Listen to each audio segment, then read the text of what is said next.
Hello, I'm the Nostalgia Critic. I remember it so you don't have to. Well, seeing how it is still Nickelodeon month.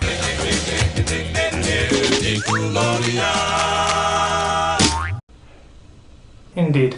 I think it's time that we look over another element of Nickelodeon's success, the sitcoms, or as I like to call them, the Nickcoms. These are the live-action comedies that tried to deal with kids' problems the same way primetime comedies tried to deal with adult problems. They were creative, entertaining, and fun. Well, okay, maybe not exactly funny, but certainly inventive. You couldn't get these shows out of your head no matter how hard you tried. God knows we tried. So, rather than mock these shows, let's take a look at how these shows help put Nickelodeon on the map. Let's start with one of their very first Nickcoms. You can't do that on television. Though technically not made by Nickelodeon Studios, You Can't Do That on Television played a big part in helping give Nickelodeon its identity. It was a sketch show like Saturday Night Live or SCTV that had reoccurring characters and usually a theme that tied them together. For example, if the subject was romance, every joke in the show would have to be about romance. And if the subject was mediocre, underwhelming comedic writing, you'd pretty much have every single episode ever written. Watch this if you don't believe me. What is it? You look so happy. Mom, it was love at first sight. I know exactly how you feel, dear. It was love at first sight when I met your father.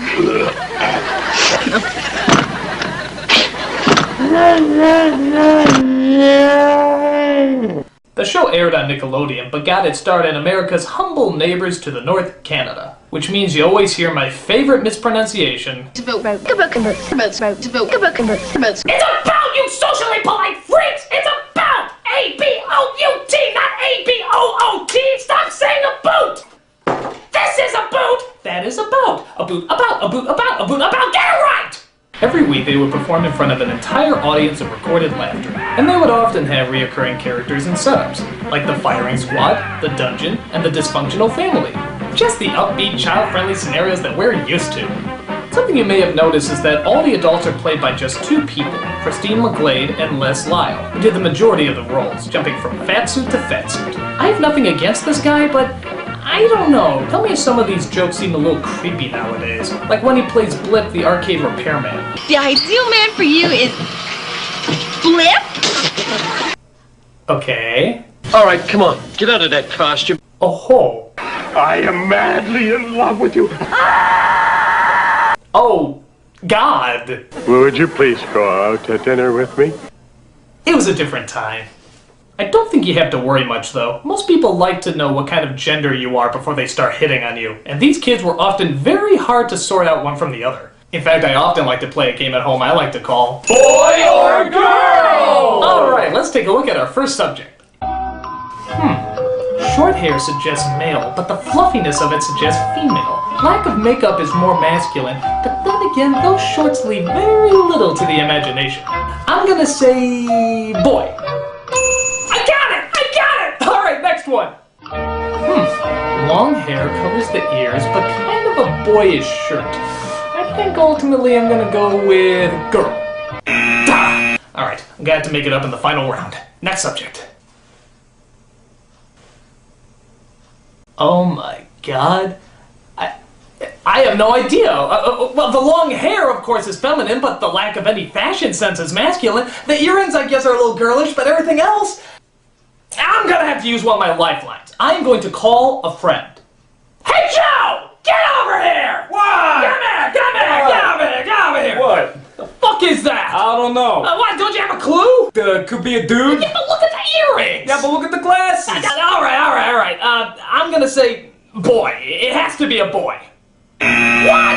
It's a girl? Oh, bullshit! No, that's unbelievable! No, I don't know what that is. What is that? Look at it! What is It that? looks like a mix between Bill Gates and Velma from Scooby-Doo! What a ripoff! Oh, that is so... Aside from finding gender loopholes, the show mostly told a lot of lame jokes that even most younger kids knew weren't exactly that funny. Hey, Vanessa. Yeah, Lisa? What do you think about computer dating? I think it would be pretty boring. Boring? Why? Well, who wants to go out with a computer? You see, if they wanted to make it like a real locker room, they throw in some real high school problems. Like, hey Christine. Yes, Alistair? Did you hear that Vanessa got pregnant? Wow, I wonder if she's gonna keep it or abort it. Is abortion even legal in Canada? I I don't know. With our healthcare, anything is possible. Hey, Doug. Yes, Vanessa? Is this just a cheap ripoff of Laugh-In? I'm just praying I have a career after this show. That would have been more realistic. Actually, the ironic thing is, for a show called You Can't Do That on Television, it's pretty friggin' tamed. Especially considering that most of the things here they are doing on television. I mean, seriously, things that you can't do on television would look like this. You see? It's nothing, because you can't do it on television! Okay, for as much as I bad-talk this show, it did start a lot of iconic ideas for Nick. Like the idea of having kids be the star of their own sketch show. The idea that a show with mostly dialogue won't bore kids to death. And of course, the always classic...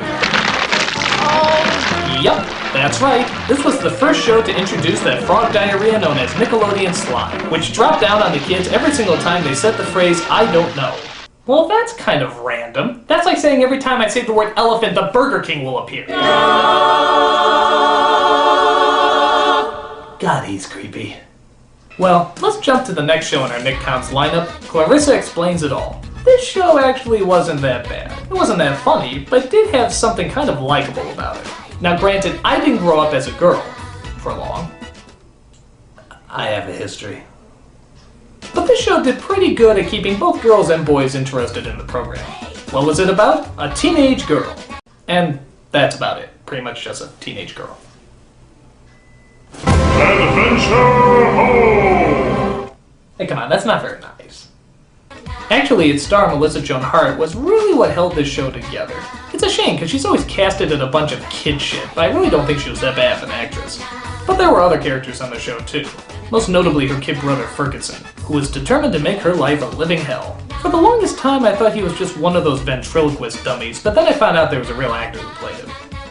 Then there's her dopey best friend, Sam, who, for some reason, always enters and leaves through the window. Why doesn't that kid ever use the door? That's a legitimate question. Why doesn't he ever use the door? Then there's her parents, who seem rather comfortable with the fact that their daughter is a weird psychological train wreck. Come on, sport, it's time for dinner. The sooner I just give up on her, the better. She spends a lot of her time chatting it up with Sam, talking to the camera, and making video games usually about indulging her fantasies. Like any of us have ever done something like that, make a video game indulging our fantasies. Alright, mine is called Robo Penis Muscle Ninja. I just played it in my spare time! By looking at the fashions, you can tell that this was made around the time when the 80s were trying to die and the 90s were trying to define themselves in that they have no original way of defining themselves. But let's be honest, what we all remember from this show is the theme song. That goddamn theme song. What is it with these 90s shows and having all the lyrics be nothing but do's, da's, and na's? It's just like that other show that shall not be mentioned. Every time I heard this song, I could never get it out of my head. Why couldn't they invent an opening that had a song that was annoying, but not the least bit memorable? Like... Hey Dude. Hey Dude. Ah yes, the show that taught us that if you think your life at home was boring, at least you weren't working on an insufferable horse ranch. I mean, for a show having to deal with looking after a ranch in Arizona with horses and everything, this was a really boring show. I mean, just listen to how cool the opening sounds. Better watch out for those man-eating jackrabbits and that killer cacti. Man-eating jackrabbits? Good! Fuck, this sounds cool! So tell me, what's our first adventure? I'm starting to turn into my father. Wow! So the show takes place on the Bar None Dude Ranch, run by Rick Moranis' clone, Mr. Erst. Jake. Flintstone! The rest of the characters are teenagers who deal with real exciting adventures. Like, who drew this picture of me? Are we allowed to ski on the dirt? And who am I gonna leave in charge while I'm gone? You better leave the keys here with somebody. Who's it gonna be? Well, Mr. Ernst, if I may suggest, perhaps you should choose someone that has proven herself or himself to be responsible, good leadership skills, and excellent knowledge of horses. I think you're both right. Danny? Yeah. No! No? I'm the riding instructor. I'm senior staff. All right, fine, then. It'll be one of you two. You decide. No! No? You have to decide, Mr. E. Yeah, Mr. Ernst. I'll flip a coin, Heads, Ted is in charge. Tails, Bradley. I wanted heads. Bradley, please, let's just get this over with. Oh, hang on. It went underneath the Jeep. Just change the fucking channel! Seriously, it's like all they do is stand around while they look at other people having fun. Hey look, some guys on a boat. Wouldn't it be nice if we did something like that? Nah, that might be exciting. 2 of us should go gather up the horses while the other 2 go fix the gate. Yeah, Danny, you and I'll go fix the gate. Ted, Brad, you guys go get the horses. Alright, finally, getting the horses, some riding, roping, all that good stuff. This'll all be fun, right? Is that the last one? Yep. Well, we got the gate all fixed. Great. Look guys, Brad and I have been talking and we feel like we kinda owe you an apology. Hey! Hey! That was one horse, and we didn't even see you get it! Good God, you get more of the Wild West by listening to Slim Whitman, for crying out loud! I couldn't imagine ever wanting to leave. Me neither. Neither can I, especially when there's just so much stuff to do. I especially love it when they run the end credits and show stills from the episode we just watched, as if to say, wow, what an adventure we had, huh? Hey, remember how we used to just stand around and talk about how we used to just stand around? You don't? Let me tell you about it. We used to just stand around and talk about how we used to just stand around and look out! A horse! Oh, thank God it's gone. Alright, so Hey Do was a bit of a bust. But one show I'm sure most of you remember was the short-lived sitcom Salute Your Shorts. Though not exactly hilarious, it was a huge step above some of the other live-action shows Nick was doing at the time. It was about a camp who had a wild, restless set of misfits who all liked to get into trouble. Their counselor was a guy named Kevin Ugg Lee, so you can guess what everybody called him. That's right, they called him stupid. No, they called him ugly, of course, as he tries to keep this army of kids well under control. Unfortunately, he's about as effective as Ernest Goes to Camp in this place. There were a lot of kids on this show, but a select few stood out more than most. There was that mullet kid from Terminator 2 named Bobby, who I guess was supposed to be the wise ass of the group. I tell a ghost story and you buy hook, line, and stinker. I just cut one. Thanks for sharing. Donkey Lift, who seemed to have a speech impediment of all the Looney Tunes. I got everything you asked for. Hey, what's the difference? Suffering succotash! And Telly, who seemed to push the limits about what it meant to be a tomboy.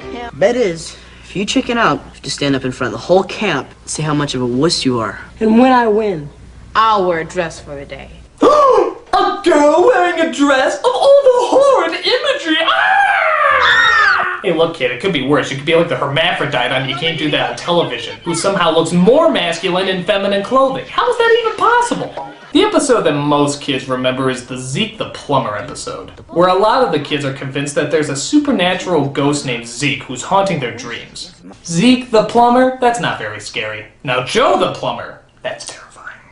They all try to get back at Bobby for telling the story by scaring him in the middle of the night, which apparently doesn't work. Until... Nothing in the world that I'm afraid of. Except spiders. Somebody help me. Help! Please don't leave me out of here. Let's wait till he starts crying. Yeah. Please, somebody help me. Or at least until he gives away the portable TV. That's right, let him suffer. That's what Jesus would do. Finally deciding to help him out, Bobby wonders why the other kids came to his rescue. And even knowing what a jerk you are, we still came to the rescue. Why? Because you're my friends? No. Maybe it's because we wanted to hear you suffer. Hate, vengeance, anger. Truly, Ugg has taught these kids great moral values. I just cut one. We all have, kid. We all have. Actually, Ugg is sometimes more threatening than he is charming. I mean, look at how he reacts to this kid for digging a hole and hitting a water pipe in his baseball field. There is a very deep hole in the middle of my infield. Eventually, this hole will fill up with water and this scum will float to the top.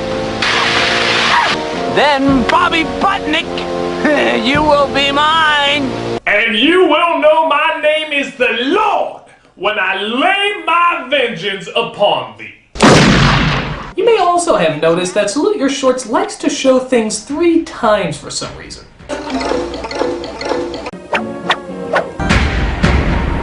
Bullshit, bullshit, bullshit! While not exactly great, Salute Your Shorts did at least try to put some good jokes together and try to make us laugh. And on the whole, it wasn't that bad. It was entertaining enough, the characters were fun, and they actually took advantage of the location they had. But seriously, isn't there a Nickcom out there that was both creative and funny? Isn't there a show that had really good writing, funny setups, and interesting characters? Isn't there a... Now here's a show that kicked ass. The Adventures of Pete and Pete. This show was so strange and yet so funny at the same time, making all the little things kids notice seem like huge, groundbreaking adventures. It was kind of like Seinfeld for kids, taking small, unimportant circumstances and turning them into giant, hilarious events. But its brand of strange humor was all its own. The show started off as a series of shorts, and when I say short, I mean short, like 1 to 2 minutes at the most. And since they're so short, I can just go ahead and show you an episode and give you an idea of just how strange it was. Somehow my brother Pete had gotten a job as a stockbroker. What? Ellen was teaching old people how to air swim. Huh? And me, I ended up cutting the longest, stupidest lawn in the world. Okay, that kind of makes sense, but... I began asking myself deep philosophical questions. Like, do dogs go to dog heaven when they die, or do they go to regular heaven? What? Then I tried to blow up passing cars with psychic energy. It only worked once. How? Then the heat would get to me, and I'd start hallucinating about Ellen. But then there she was, with a popsicle, and her air swimming cap still on. Why? I told her I still had 6 miles to go. I'll just walk with you a little ways then. What the hell was that? It was like a drive-by of randomness. It just came and went. And it was so funny.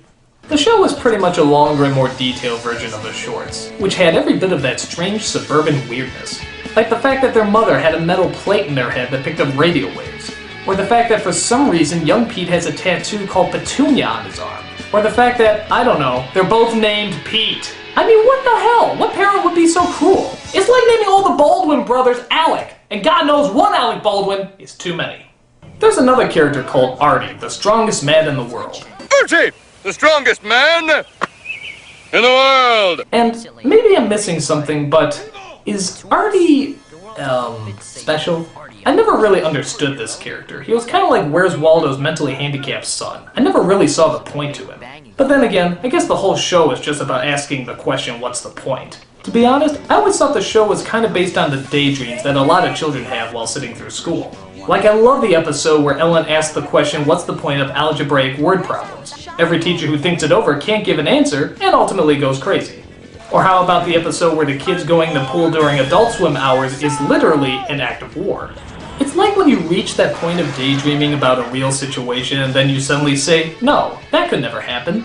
That's where Pete and Pete rolls the credits. They push those strange, surreal dreams just far enough to a point where it's over the top, but not unrelatable or not fun to watch. I also like the fact that the age difference for them is pretty big, so you have the overblown issues of a teenager as well as the overblown issues of a little kid. So that really broadened the horizons a lot, as well as the audience. It was one of Nickelodeon's best, making the tiniest of problems seem like the most epic of battles, and we loved every minute of it. Nickcoms weren't always great, but they were certainly fun. And if they didn't keep trying to cross the line of reality and surreality, we never would have gotten shows as awesome as Pete and Pete. So, whether it's writing great material or a load of elephant shit, don't look into his eyes. They'll haunt you. Nickcoms will always be there to help us on the creative path. I'm the nostalgia critic. I remember it so you don't have to. Elephant. Sleep well, suckers.